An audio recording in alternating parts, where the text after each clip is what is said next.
ঝিনাইদহ জেলা বিএনপি সভাপতি advocate M A মজিদের নিজস্ব ব্যক্তিগত গাড়িটি আজ দুপুরে স্থানীয় চুটলিয়ার মোড়ে যশোর থেকে ফেরার পথে ব্রেক ফেল হয়ে রাস্তার পাশে একটি ধান ক্ষেতের মধ্যে চলে যায়। এ সময় গাড়িতে তিনজন অবস্থান করলেও তারা কেউই গুরুতর আহত হয়নি বলে অনেকেই জানিয়েছেন। সেই সময় গাড়ির ড্রাইভার আমাদেরকে জানান যে অ্যাডভোকেট এম এ মজিদকে আজ সকালে যশোর বিমানবন্দরে নিয়ে যান তারা। এরপর তাকে যশোর বিমানবন্দরে রেখে তারা ফিরে আসছিলেন ঝিনাইদহের পথে। স্থানীয় বিষয়খালী বাজার পার হয়ে চুটলিয়ার মোড় এলাকায় আসলেই গাড়িটির ব্রেক ফেল করে। এরপর গাড়িটি রাস্তার পাশে যে ধান ক্ষেত রয়েছে সেখানে চলে যায়। গাড়িটি বেশ ক্ষতিগ্রস্ত হলেও গাড়ির ভিতরে যারা ছিলেন তারা আসলে আহত হয়েছেন বা হতাহত হয়েছেন এমন কোনো খবর এখন পর্যন্ত পাওয়া যায়নি। ঝিনাইদহ জেলা বিএনপি সভাপতি অ্যাডভোকেট এম এ মজিদের গাড়িটি দুর্ঘটনা কবলে পড়েছে শোনার পরই বিএনপি নেতাকর্মীদের মাঝে আতঙ্ক ছড়িয়ে পড়ে। এরপর বিএনপি নেতাকর্মীরা স্থানীয় চুটলিয়ার মোড়ে ছুটে যান। সেখানে গিয়ে তারা জানতে পারেন যে এই গাড়িতে ঝিনাইদহ জেলা বিএনপির সভাপতি অ্যাডভোকেট এম এ মজিদের ব্যক্তিগত গাড়ি হলেও সেই গাড়িতে তিনি অবস্থান করছিলেন না।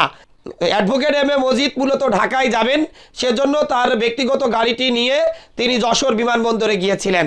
এরপর যশোর বিমানবন্দরে তাকে রেখে গাড়িতে আরও তিনজন সহ গাড়িটি কিন্তু ঝিনাইদহের দিকে ফিরে আসছিল। পথের মাঝে চুটলিয়া নামক স্থানে পৌঁছালে গাড়িটি কিন্তু দুর্ঘটনার কবলে পড়ে এই অবস্থার সৃষ্টি হয়।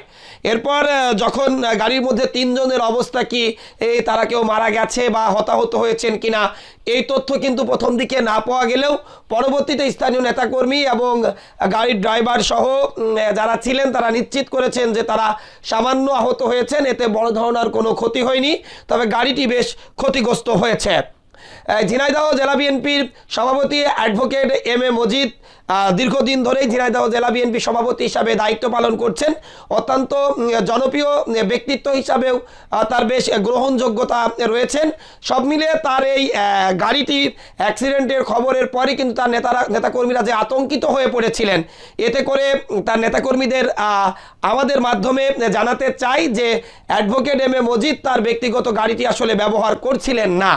সকালেই তিনি তার গাড়িটি যোগে যশোর বিমানবন্দরে গিয়েছিলেন এবং পরবর্তীতে তিনি সেখানে থেকে ঢাকার উদ্দেশ্যে রওনা দিয়েছেন। এরপর তার ব্যক্তিগত গাড়িটি ড্রাইভার এবং তিনজন সহ তারা ঝিনাইদহের উদ্দেশ্যে ফিরে আসছিলেন। পথের মাঝে চুটলিয়ার মোড়ে পৌঁছালে গাড়িটি দুর্ঘটনার কবলে পড়ে। যখন গাড়িটি দুর্ঘটনার কবলে পড়েন তখন কিন্তু অ্যাডভোকেট এম এ মজিদ গাড়িতে ছিলেন না, সুতরাং তার ক্ষয়ক্ষতি হওয়ার কোনো সম্ভাবনাও কিন্তু নেই। তবে গাড়িটিতে যে তিনজন ছিলেন ড্রাইভার সহ তারা সামান্য আঘাতপ্রাপ্ত হয়েছে, গাড়িটি বেশ ক্ষতিগ্রস্ত হয়েছে। এটাই ছিল কিন্তু আমাদের কাছে সর্বশেষ।